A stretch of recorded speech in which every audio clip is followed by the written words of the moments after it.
جو دین دیا اس کی پہلی شرط یہ ہے اشداء علل، بولیے اشداء علل کافر پر سختی کرنا پہلا حصہ ایمان کا۔ رحماء بینہم تو دوسرا نمبر ہے، یہ دوسرا ہے۔ تمہاری سختی صرف اس کے خلاف ہے جو تمہارے مفادات کو ٹھیس پہنچائے، جو تمہاری سنے نا۔ حضرت سیدنا فاروق اعظم رضی اللہ، میں تفصیل سے بات کروں گا اگلے جمعے جناب فاروق اعظم کے حوال پر۔ حضرت عمر فاروق رضی اللہ تعالیٰ عنہ بدر کے میدان میں جب نکلے نا بدر میں، تو حضرت عمر سے حضور نے تجویز مانگی، فرمایا صف بندی کیسے کریں، کس طرح لڑنا ہے۔ جناب عمر فاروق رضی اللہ تعالیٰ عنہ کہنے لگے حضور یہ جتنے آئے ہیں نا کافر لڑنے، یہ کسی کا کوئی چاچا لگتا ہے، کسی کا کوئی ماموں لگتا ہے، کسی کا بھائی ہے، کسی کا بیٹا ہے، تو محبوبہ صف بندی کی کیا ضرورت ہے، جو میرے رشتہ دار ہے میرے حوالے کریں، میں گردنیں کاٹ کے آپ کو دیتا ہوں۔ جو ابو بکر کے رشتہ دار ہے وہ ابو بکر کے حوالے کریں، وہ گردن کاٹ کے دے۔ جو علی کا کچھ لگتا ہے وہ علی کے حوالے کریں۔ ہم دنیا کو بتائیں گے کہ اشداء علل کفار، اشداء علل، اس کے لیے ہمارے پاس سختی ہے، کوئی نرمی۔ وہ ہمارا سگا بھی ہو تو اس کے حق میں کوئی نرمی۔ حضرت عمر نے اپنے سگے ماموں کی گردن کاٹی بدر کے دن، سگے ماموں کی۔ حضرت ابو عبیدہ بن جراح، سنو، اسلام امن کا درس دیتا ہے، محبت کا درس دیتا ہے، بھائی اسلام ہی تو امن کا درس دیتا ہے، پر جڑی بوٹی کاٹنا بدامنی نہیں ہوتا، ظالم کا ہاتھ پکڑنا بدامنی، اور امن والے اور ہوتے ہیں بزدل، ان دونوں میں فرق ہوتا ہے۔ امن والا بننے کا کہا گیا ہے، بزدل بننے کا کہا۔ میرے نبی پاک نے جو بدر میں تلوار اٹھائی تھی، زرہ پہنی تھی، حضور علیہ السلام نے لوہے کی جیکٹ پہنی تھی، تو وہ بھی میرے رسول پاک نے امن کے لیے ہی پہنی تھی۔ میرے نبی پاک صلی اللہ علیہ وسلم نے احد کے دن جو ہتھیار اٹھائے تھے تو وہ بھی امن کے لیے اٹھائے تھے، وہ بھی امن کے لیے حضور نے ہتھیار اٹھایا تھا۔ ہتھیار اٹھانا بد امنی کی علامت نہیں ہوتا میرے بھائی، یاد رکھیں۔ حضرت ابو عبیدہ بن جراح نے میدان بدر کے اندر جب جنگ کا تبل بجا، حالات بگڑے، جناب ابو عبیدہ بن جراح کہتے ہیں تاریخ نے ایک عجیب موڑ پہ مجھے لا کے کھڑا کیا۔ آپ فرماتے ہیں میرے لیے اللہ نے جو آزمائش رکھی وہ سب سے بڑی رکھی۔ فرمانے لگے جب میں میدان میں نکلا تو کافروں نے میرے سامنے جس کو لا کے کھڑا کیا وہ میرا سگا باپ تھا۔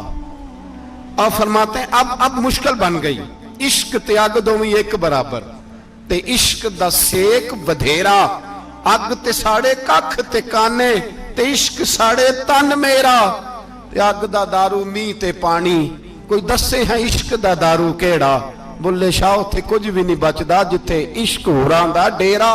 فرمانے لگے اب میرے لیے سامنے باپ، ادھر بیٹا۔ آپ فرماتے ہیں دو رستے تھے، باپ بچاؤں یا رسول اللہ کا دین بچاؤں۔ ایک منٹ تھا فیصلہ کرنے کے لیے کہ ابا بچے گا یا دین بچے گا، کفر بچے گا یا اسلام بچے گا۔ فرماتے ہیں میں نے منٹ پورا نہیں سوچا، میں نے تلوار اٹھائی، باپ کی گردن کاٹ کے گرائی اور رسول اللہ کا دین بچا لیا۔ باپ کی گردن کٹ کے گری اور نبی پاک کا دین بچ گیا، بچا لیا رسول اللہ کا دین۔ حضرت عمر نے ماموں کو مارا۔ حضرت مصعب ابن عمیر کہتے ہیں تاریخ مجھے بھی لا کے کھڑا کرتی ہے بدر کے میدان میں، تو کفر کا لبادہ اوڑھ کے جب سامنے آیا تو وہ میرا سگا بھائی تھا، سگا بھائی۔ ہزاروں قومیں وجود میں آئیں دہر میں خشک و تر کے رشتے سے، پر ہم نے بنیاد دوستی رکھی یاد خیر البشر کے رشتے سے۔ سگا بھائی کفر کا نمائندہ بن کے سامنے کھڑا ہوا۔ مجھے اکٹھے کھیلنا بھی یاد تھا، مجھے ایک برتن میں روٹی کھانا بھی یاد تھا، ایک ماں سے لوریاں سننا بھی یاد تھا۔ فرماتے ہیں یہ سارا کچھ یاد تھا، پر اسلام کے حق میں دیا ہوا خطبہ جو محمد عربی نے دیا تھا وہ بھی مجھے یاد تھا، مجھے رسول اللہ کی بتائی ہوئی باتیں بھی۔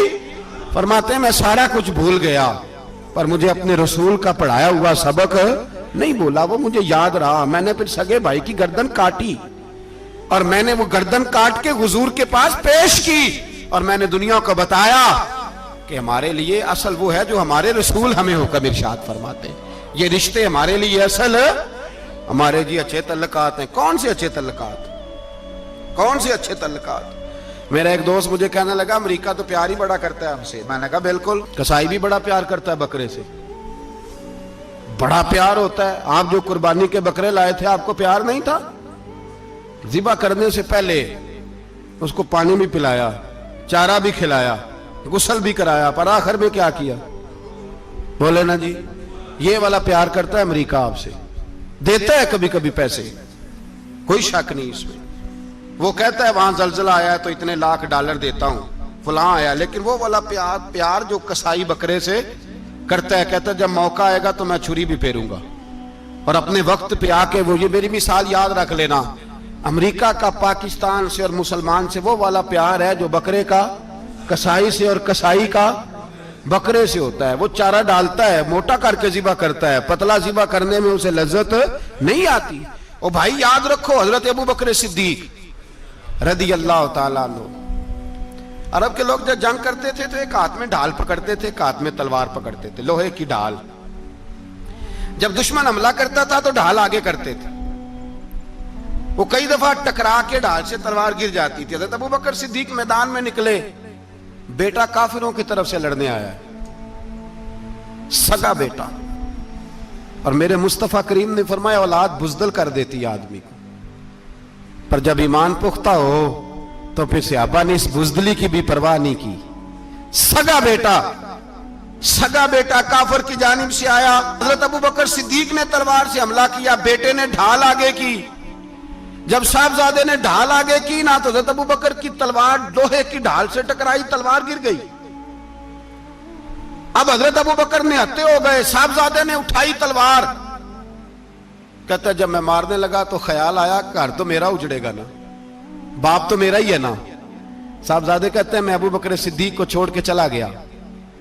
بعد میں مسلمان ہو گئے, کلمہ پڑھ لیا. ایک دن گھر میں بیٹھے تھے تو بات شروع ہو گئی. صاحبزادے کہنے لگے ابا جی وہ یاد ہے نا جب میری ڈھال سے آپ کی تلوار ٹکرائی تھی اور تلوار گر گئی تھی تو میں نے آپ کو باپ سمجھ کے چھوڑ دیا, میرا ہی گھر اجڑنا تھا باپ سمجھ کے. جناب صدیق اکبر رضی اللہ تعالیٰ عنہ, صاحب ابن شام نے لکھا ہے کہ اپنی سرین پر 2 دفعہ ہاتھ مارا, 2 دفعہ. کہنے لگے بیٹے تو اس وقت کافر تھا, تو نے مجھے چھوڑ دیا. میں جب واپس پلٹا تھا نا اسی دن اسی لمحے تو میرے دل میں خیال تھا کہ بیٹے نے تو چھوڑ دیا ہے, لیکن اگر بیٹا یوں میری تلوار کے نیچے آتا میں بیٹا سمجھ کے معاف نہ کرتا, کفر کا نمائندہ سمجھ کے قتل کر دیتا.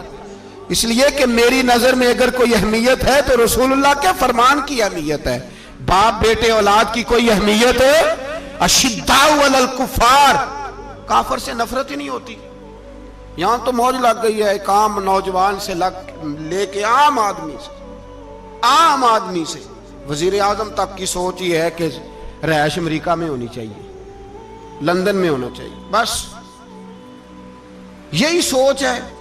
اب تو اللہ تبارک و تعالیٰ معاف کرے جس کے پاس پاسپورٹ ہے لندن کا, یورپ کا, وہ سمجھتا پتہ نہیں میں کون سی بلا ہوں. چھوڑو, کس چکر میں پڑ گئے ہو, کس طرف نکل گئے ہو. صدر صاحب امریکہ کے صدر کے ساتھ فوٹو کھچاتے ہیں تو وہ 2 فٹ اونچا ہو جاتے ہیں. بس کرو یار, یہ کمزور لوگوں کی علامت ہے, کمزور لوگوں کی. حضرت عمر فاروق رضی اللہ, مجھے پلٹ کے یاد آتے ہیں سیدنا فاروق اعظم. حضرت فاروق اعظم رضی اللہ تعالیٰ عنہ سے عیسائی بادشاہ نے کہا میں ملنا چاہتا ہوں. آپ فرمانے لگے ٹائم نہیں, جو تجھے ملنا ہے وہ مدینے کے غریبوں کو نہ ملوں گا, وہ رسول اللہ کے نوکروں کو نہیں ملوں گا, تجھے مل کے کیا کرنا ہے. میں انہیں ملوں گا جن کے لبوں پہ رسول اللہ کا درود جاری ہے, جو مصطفیٰ سے پیار کرتے ہیں. مجھے تجھ سے ملنے کی کوئی ضرورت ہے. ہمارے ہاں وہ نفرت نہیں کفر کے لیے جو مسلمان کے دل میں ہونی چاہیے, وہ مزاج ہی نہیں ہمارا, وہ شعور ہی نہیں. ہم جب بھی اتحاد کرتے ہیں کافر سے اتحاد کر کے اپنے ہی بھائی کو مارنے لگتے ہیں. وہ جی لڑائی ہو رہی تھی, بھائی کا بھائی سے اختلاف نہیں ہوتا گھر کے اندر, پھر وہ دشمنوں کو بلا کے لاتا ہے کہ میرے بھائی کو مارو. ایسا ہوا ہے کبھی؟ اگر آپس میں اسلامی ممالک کا اختلاف ہے بھی تو کافر کو لاؤ گے مارنے کے لیے, کافر کو لاؤ گے. اور یہاں ایک آدمی قید ہوا تھا امریکہ کا, پوری دنیا کو مصیبت پڑ گئی تھی. سمجھ آ رہی ہے؟ نام لینے کی ضرورت تو نہیں, بات کی سمجھ آ گئی آپ حضرات. ایک آدمی قید ہوا تھا اور انسانی حقوق کی تنظیمیں اور ہمارے اپنے اندر سے بڑے بڑے